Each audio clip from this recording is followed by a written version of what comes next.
What's up, YouTube? I'm back with another video. And before we get started, if you get to like, subscribe, and share, try to hit 1,000 subs by the end of the year. And so, yesterday, by the time you see in this video, X-Men 97 has dropped their first two episodes. And they give you the premise of X-Men 97. Basically, it takes place directly after the X-Men cartoons, right? Now, my first introduction to X-Men was from the movies, right? And so the movies were cool and stuff like that. Obviously, the first two were great. Third one was ass. X-Men Origins Wolverine was trash and stuff like that.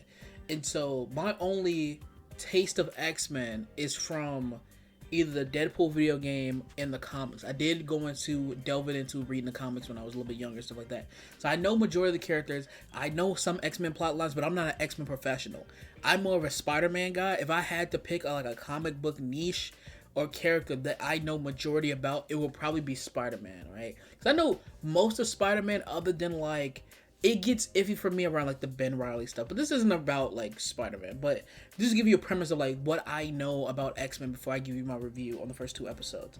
But regardless of if you've seen the TV show, like I've seen like probably clips of the X-Men show, but I've never seen like a full episode. Regardless of if you've seen the X-Men TV show or not, regardless of if you know the characters, like you don't obviously know who the characters are. In the introduction, they show you each name and like the person.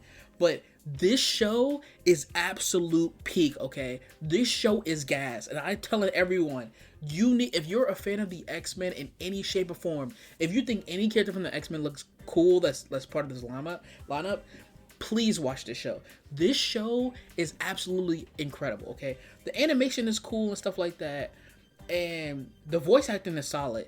And the story is not like they don't hold any punches, if that makes sense. Like it's not gonna be like Invincible or like The Boys, right? Don't go in there expecting that. Obviously it's still a kid show. But it is a very mature show. It's like Batman the animated series where like they take mature topics and they put it in the show. Like they are giving you the full benefit of that. Like, oh yeah, you're smart enough to understand what's going on here, basically. And so, how it is, they talk about like being discriminated against and stuff like that. So I'm gonna give like this is like a spoiler-free review. Like I'm gonna talk about things that happen in the show, but it's gonna be where like it doesn't spoil the main plot threads, right?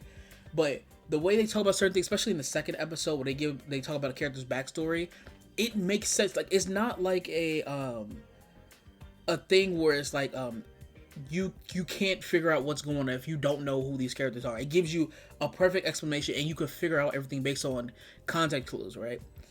And it is so dope to see each character in this lineup gets a time to shine. There is not a moment where it's like, oh, this X-Men lineup, oh, this character shouldn't be out here. Like this character, if you remove them from the plot, like nothing changes. Like they all benefit from some point in these two episodes. That's why I really like the balance, right? And another thing that I love, once again, my introduction to X-Men is through the movies. And I hear people who are a fan of X-Men, like obviously I read the comics, so I understand the point. But when I was watching the movies when I was a kid, people always that grew up on X-Men through the comics and stuff like that always said Cyclops got shafted. Wolverine isn't a leader, it's Cyclops. Cyclops is a G. Basically, they're hyping up Cyclops. And if you don't read the books, you wouldn't understand that. This show shows you how, Cyclops is a G. I can't even hold you. In the first episode, he comes in there whipping ass. And his fight scene where he's using his beams. And so, basically, the misconception of, like, Cyclops beams isn't, like, laser beams. It isn't, like, heat vision or whatever. He can't burn through stuff. But it's, like, a concussive blast where, like, it's like being punched in the face, basically. If you get one of those beams, you're surviving, but that shit gonna hurt, basically. This man, and he's like a tactician, right? So he's perfect with angles, so he's able to bounce his beams off shit and stuff like that. Basically, think of it like Captain America before X-Men. Instead of having the shield, he could shoot shit out of his eyes. This is basically how the best way to describe someone who are not introduced to Cyclops. He is a master tactician. The way this, and like, this isn't spoilers because it's a fight scene, but the way he moves throughout the battlefield, he uses his laser beams to push himself across the back. It is so, I'm like, yeah. It's so fire. Like, he'll fight some dude over here, shoot the ground so he can launch backwards next to another dude, punch him up, bing, bing, bing, bing, bing. He'll block a punch, hit him with a laser beam, bing, bing, bing. I'm like, yo. Like, Cyclops is a dog in this, bro. Cyclops is a dog, alright? And he's one of those leaders that are charismatic where like you can be like sometimes you could say like he has just like in the books where he has like this dilemma where it's like he wants to be strict, but he comes across like not as an asshole, but like someone who's very stern, right? And it's understandable because he has the weight of so much on his shoulders now. You know what I mean? Especially after from the end of the show, in the '90s TV show where Professor X dies. So it's like they're looking up to him to be like the leader now. So he has to deal with that. With like, I have to be the team leader. I'm on the field. You know what I mean? I have to protect these people in my race of mutants and stuff like that. And so he's going in there, and so like there's scenes where like the team would do something that he'll congratulate, oh, good work team, blah blah blah blah blah, like a great leader does. Like you really can tell he's the leader type thing, right? And it is so good. And every X-Men shines, bro. Like every X-Men in this lineup has a moment. From even honestly, Morph is like not gonna lie, like the most like under. He might be sixth man of the year. If we put in sports analogy, he's definitely sixth man. He got the Lou Williams type off the bench, put up 20. I ain't gonna hold you because when he comes up clutch. There are like at least two scenes I can think of where he pulls up and it's like, okay, he's in his bag right now, okay? The first one is a minor assist, you know what I mean, behind the back type shit, you know what I mean? Like, for my basketball players, you know what I mean, or listeners, you know what I'm talking about, you know what I mean? The second one, he was full on in the starting lineup whooping somebody ass. I was like, yo, he got it. Morph got it, okay? Morph was in their bag. I can't lie to you.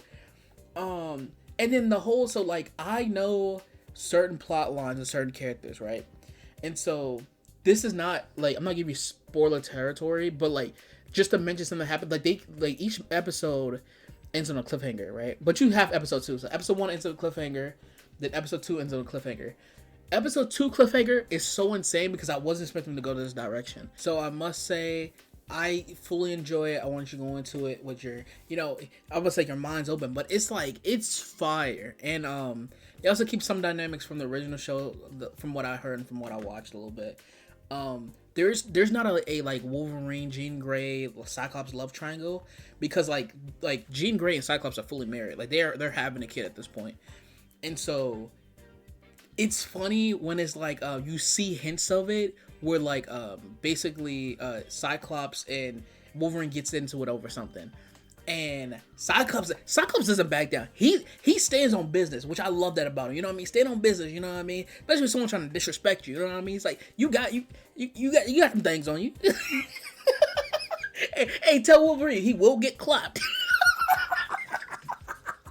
Don't be talking crazy around me, especially for my woman that's pregnant. Shit, I like stomp you out just for it. You know what I mean? It's beautiful. They get into it, and it was kind of like they was gonna fight, and then like everything calmed down. But if it's me if it's me in that episode, I'm instigating like a motherfucker. Listen. If I was an X-Men, my mutant ability would be instigating Hall of Fame. I'm sorry. I'm being in the bag talking to Wolverine like, yo, Logan, you don't let him talk to you like that? Like, he took your girl. Like, honestly, I would never let a blind nigga take my girl. I'll be honest with y'all.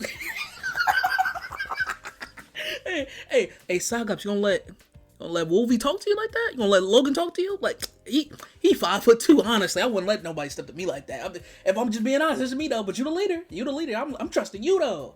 I'm gonna trust you. You can't defend your girl. I'm just saying. We go, hey, Magneto don't even need no fight nobody. By the time he show up, everybody gonna be fighting. All right, listen. Let me step up to the plate.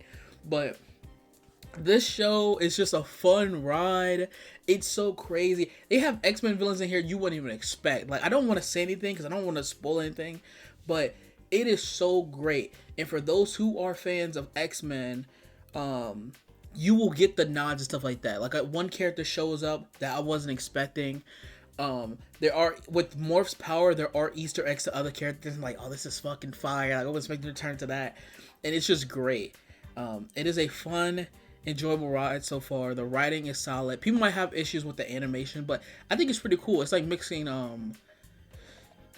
what would it be? Like, What If, and like, it's like a CGI, like, art style. Well, it's not CGI, but it's like, the way they did the animation, it's like the closest resemble to the 90s show without getting animators to hand draw everything, if that makes sense. So it works. Like, for me personally, especially with the action and all that stuff, it's pretty nice. Everything is great. I love all the characters. There's no character I'm looking at is like, I could do without them. But everyone is cool. Voice acting is cool. They are a lot of emotional moments, especially at the end of episode 2, where it's like, damn, like you really feel it. But if you're interested, if you're even thinking about it, I say go check it out. If you don't want to get Disney Plus, you know, you might want to sell the 7 Seas for it. I recommend it. But those are my thoughts down below. Let me know down below if you've seen the show. I'll be in the comments. And once again, hit the like button, subscribe, and share. Trying to hit 1,000 subs by the end of the year. And I'm out. Peace. And for all those X-Men fans who were complaining about it being woke, yo, the character Morph is not even in the forefront. Like he talks, he cracks jokes, and like he gets the hell out and he whoops somebody ass. Like it's crazy how everyone was jumping the gun. Oh my god, the message is fucking insane. But just people with brainworms. So I'm out.